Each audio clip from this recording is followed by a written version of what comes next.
مجھے سورہ یوسف بہت پسند ہے۔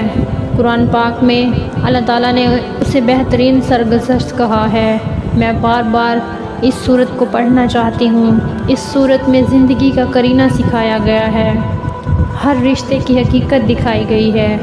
بتایا گیا ہے کہ جب سب چھوڑ دیتے ہیں تب بھی ایک اللہ ہی ہے جو آپ کو تھامے رکھتا ہے اور ہرگز گرنے نہیں دیتا۔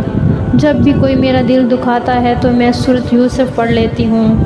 اس سے مجھے بہت صبر، حوصلہ اور امید ملتی ہے۔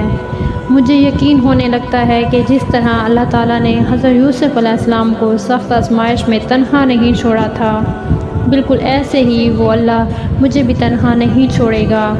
جس طرح اللہ نے حضرت یوسف علیہ السلام کو کنویں کی گہرائیوں سے نکال کر مصر کے تخت پر پہنچایا تھا، ایسے ہی اللہ مجھے بھی غموں کی گہرائیوں سے نکال کر خوشیوں کی بلندیوں پر پہنچائے گا۔